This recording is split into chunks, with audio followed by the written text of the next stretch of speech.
নবীজি বলেছেন রুব্বা সাইমিন লাইসা মিন সিয়ামিহি ইল্লাল জু'।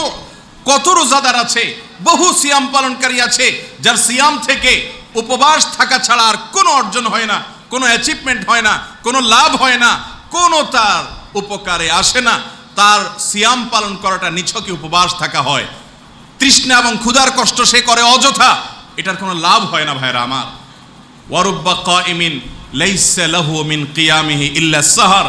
কত মানুষ আছে রাত জেগে দাঁড়িয়ে তাহাজ্জুদ আদায় করে, তারাবি আদায় করে, হয়তো দীর্ঘ তারাবি পড়ে, হয়তো অনেক রোনাজারি করে, হয়তো অনেক সময় নিয়ে করে, সবই হয়তো ঠিক আছে, কিন্তু তারপরও তার এই রাত্রি জাগরণ নিছকই নির্ঘুমে রাত কাটানো, এটা অর্থহীন, এটার কোনো সওয়াব তার আমল নামায় জমা হয় না। কেন হয় না? মূল কারণ হলো সিয়ামের মূল উদ্দেশ্যকে সে ধরতে পারে না। সিয়ামের মূল উদ্দেশ্য কি করতে পারে না? সিয়ামের মূল উদ্দেশ্য হলো তাকওয়ার চর্চা করা, পাপের কাজগুলো থেকে বেঁচে থাকার প্রশিক্ষণ নেওয়া। একটি হাদিস লক্ষ্য করেন, নবী করিম সাল্লাল্লাহু আলাইহি সাল্লাম বলেছেন, তুমি রোজা রেখেছো, তোমার সাথে কেউ এসে একটা কটু কথা বলে তোমার মেজাজটা গরম করে দিল, তোমার এখন ঝগড়া করার যথেষ্ট উপলক্ষ তোমার সামনে আছে। তোমার এখন মন চাইছে যে এত বড় অনাচার, এত বড় অন্যায় কথা বলছে, মিথ্যা কথা বলছে, আমার উপরে আমার মেজাজ গরম হওয়ার মতো যা দরকার সবই সে করে বসে আছে। আমার এখন মনে চায় একটা চড় কষে দেই, একটা ঘুষি বসাই দেই, অন্তত একটা গালি দেই, ফেসবুকে একটা কমেন্ট করি, একটা শক্ত ভাষায় কিছু একটা বলি, মনে চাচ্ছে।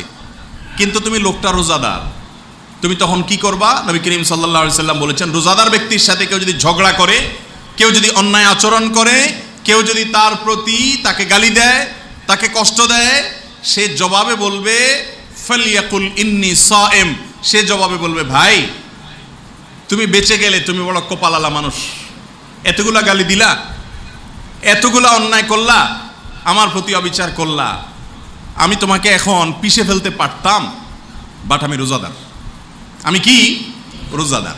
দেখেন, এই যে একটা ব্যাপার, আপনি ঝগড়াঝাটি করার যথেষ্ট উপলক্ষ আছে, অন্যায় করেছে, অন্যায়ের বিপরীতে আপনি তাকে সমুচিত জবাব দিতে পারেন ন্যায়সঙ্গতভাবে। তারপরও নবী সাল্লাল্লাহু আলাইহি সাল্লাম বলছেন, না, তুমি রোজাদার, তোমার সাথে কেউ ঝগড়া করছে, তুমি বলো ইন্নী সায়েম, ভাই আমার দুর্বলতা হলো আমি রোজাদার, আমি তোমার কথার জবাবটা দিতে পারছি না। এই যে প্রশিক্ষণ, দেখেন, মানে রমাদানের পরেও এরকম পরিস্থিতি আপনার সামনে আসবে। যখন আসবে, নিজেকে কিভাবে নিয়ন্ত্রণ করবেন, মাস জুড়ে তার এক্সারসাইজ করবেন, মাস জুড়ে তার ট্রেনিং করবেন, যাতে রমাদানের পরেও কেউ আপনাকে অন্যায় কথা বললেও মুস্কি হেসে দিয়ে সেখান থেকে নিজেকে সরিয়ে নিয়ে যেতে পারেন। ট্রেনিং নেবেন। কথা কি বুঝতে পারছি ভাইরা আমার? আমরা কয়জন মানুষ রোজা রেখে ট্রেনিং নিয়ে রমজান পরবর্তী জীবনে ভালো মানুষ হওয়া তো পরের কথা, রমাদানে সিয়াম পালন করে হারাম কাজ ছেড়ে থাকতে পারি কয়জন মানুষ? একদিকে সিয়াম পালন করছি, অপরদিকে বিভিন্ন অপরাধ কর্ম করছি, বিভিন্ন হারাম কাজ করছি, আছে না নাই? নবী করিম সাল্লাল্লাহু আলাইহি সাল্লাম বলেছেন বুখারীর হাদিস, মান লাম ইয়াদা কাওলা যুরি ওয়াল আমাল বিহি ওয়াল জাহাল আউল জাহাল।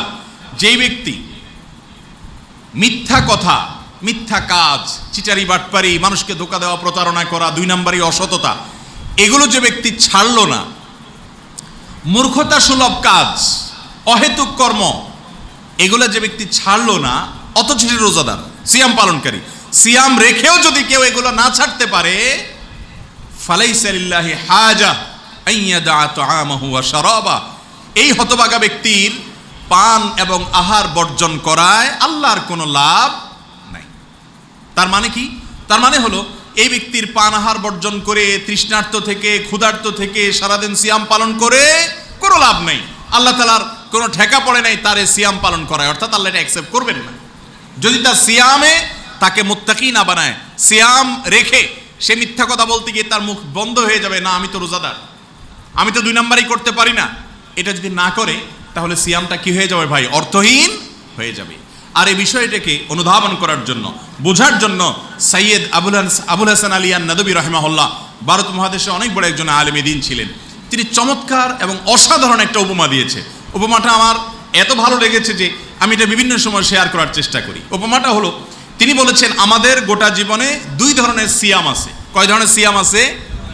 একটা হলো আয়তনে আকারে ছোট, আরেকটা সিয়াম আছে আয়তনে আকারে সাইজে বড়। ফজিলত মর্যাদার কথা বলছি না, আকারের কথা বলছি। আয়তনে এবং আকারে ছোট সিয়াম হলো রমাদানের সিয়াম, যেটা 12 ঘন্টা 14 ঘন্টা 16 ঘন্টার হয়ে থাকে। আর আয়তনে আকারে বড় যে সিয়ামটা, সেটা হলো আমাদের গোটা জীবনের সিয়াম। ইমানদারের পুরা জীবনটা একটা সিয়াম। রমাদানের সিয়ামটা শুরু হয় শবে সাদিক থেকে, জীবনের সিয়াম, জীবনের রোজাটা শুরু হয় প্রাপ্তবয়স্ক হওয়া থেকে। রমাদানের সিয়াম শেষ হয় সূর্য ডুবে গেলে, জীবনের সিয়াম শেষ হয় জীবনের সূর্য ডুবে গেলে। রমাদানের সিয়াম রেখে অনেক কাজ করা নিষিদ্ধ, জীবনের সিয়ামেও আল্লাহ তাআলা অনেক কিছু নিষিদ্ধ করে রেখেছেন। রমাদানের সিয়াম যদি কেউ ঠিকঠাক মতো পালন করতে পারে, নবী সাল্লাল্লাহু আলাইহি সাল্লাম বলেছেন লিসাইমে ফারহাতান, রোজাদার ব্যক্তির জন্য দুটি আনন্দ আছে ভাই। কটি আনন্দ? দুটি আনন্দ আছে। একটি আনন্দ ফারহাতুন ইনদা ফিতরি, একটি আনন্দ সে পায় হলো ইফতারের সময়। রোজাদার ব্যক্তি একটা আনন্দ পায় কখন? ইফতারের সময়। ওয়া ফারহাতুন ইনদা লিকাই রাব্বিহ, আরেকটি আনন্দ রোজাদার পাবে সেদিন যদি তার রবের সাথে সাক্ষাৎ করবে। জান্নাতে স্পেশাল গেট থাকবে, রাইয়ান তার নাম থাকবে। ওই গেট দিয়ে শুধু সিয়াম পালনকারী, রমাদানকে হেফাজতকারী, যথাযোগ্যভাবে রমাদান পালনকারী ব্যক্তি প্রবেশ করবে।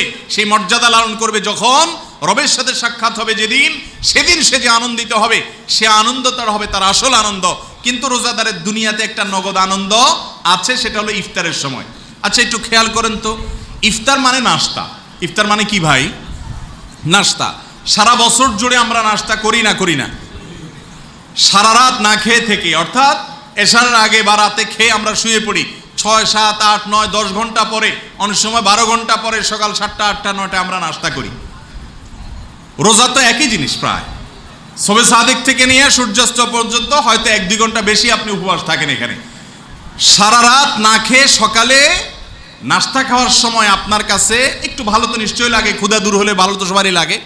কিন্তু রোজা রাখার পর সন্ধ্যার সময় যখন ইফতারি সামনে নিয়ে বসেন, মুয়াজ্জিনের আজান শোনার পর, সূর্য অস্তমিত হয়েছে এটা জানার পর যখন আপনি ইফতার করেন, ইফতার করার সময়, ইফতার করার পরে, ইফতার করার আগের যে আনন্দঘন মুহূর্ত, যে তৃপ্তি, যে ভালো লাগা, এটা সকালের নাস্তায় জীবনে কখনো কল্পনাও করা যায়? সকালের নাস্তার কথা কি বলবেন? সারা জীবনের কোনো খাবারে, সারা জীবনের, সারা লাইফের যত আকর্ষণীয় খাবার খেয়েছেন, কোনো খাবারে ওই তৃপ্তি, ওই আনন্দ, ওই অবর্ণনীয় স্বাদ এটা পাওয়া যায় না ইফতারের সময় যেটা পাওয়া যায়। ঠিক না ভাই? ঠিক। হাদিসে নবী সাল্লাল্লাহু আলাইহি ওয়াসাল্লাম সেই কথাই বলেছেন, এটা আল্লাহর দেয়া একটা বরকতি আনন্দ, যেটা আপনি অন্য সময় পাবেন না। এখন মূল জায়গায় আসি। রমাদান মাসের সিয়াম যারা রাখে, আমাদের বাসা বাড়িতে বিশেষ করে ছোট ছোট বাচ্চারা যখন রোজা রাখে, এই যে বাচ্চাটার মতো বাচ্চারা, ছেলেরা যখন রোজা রাখে, মেয়েটা যখন রোজা রাখে, ধরেন 2 ভাই একসাথে রোজা রাখলো। রোজা রাখার ফলে আছে না পোলাপান, কিছু আছে অধৈর্যশীল, কিছু আছে মাশাআল্লাহ খুব ধৈর্যশীল। যেটা একটু অধৈর্যশীল ওইটা দেখা যায় যে এই 9টার পর থেকে শুরু করে, আব্বু আর কয় ঘন্টা, আম্মু আর কতক্ষণ বাকি, বলে আরে মাত্র সকাল শুরু হলে। ভাই বলো কি তুমি, তার মানে এই সন্ধ্যা বন্ধ থাকতে হবে? ও আমার তো ক্ষুধা পাইছে। অস্থির করে কি করে না? 10টা বেজে গেছে, দাদার কাছে যায়, দাদা আর কতক্ষণ দেখো তো, দাদু আর কতক্ষণ বলো তো, ভাই আর কতক্ষণ বলো তো, সবাইরে পাগল করে ফেলা। 11টা বাজার পরে ও যায় ওর মারে বলে, দেখো আমি রোজা রোজা রাখতে পারবো না, আমি আর পারতেছি না, আমারে খাবার দাও। আছে না নাই? তো যদি সে অস্থির হয়ে যায়, কোনোভাবে রোজা রাখবে না, তার যদি হট মেজাজ হয়ে যাচ্ছে এরকম ভাব চক্কর দেখে, বাপ মা তাড়াতাড়ি দেখে, দরকার না বিশ্বযুদ্ধ, তাড়াতাড়ি করে বলে ঠিক আছে তুই খা, ভাত তরকারি দিয়ে দেয়, সে খেয়ে না, রোজাটা ভেঙে যায়। খেয়াল করেন। কিন্তু আরেকটা ছেলে তারই ভাই, যার হয়তো তারও ক্ষুধা লাগছে কিন্তু একটু সহনশীল, আছে না এরকম?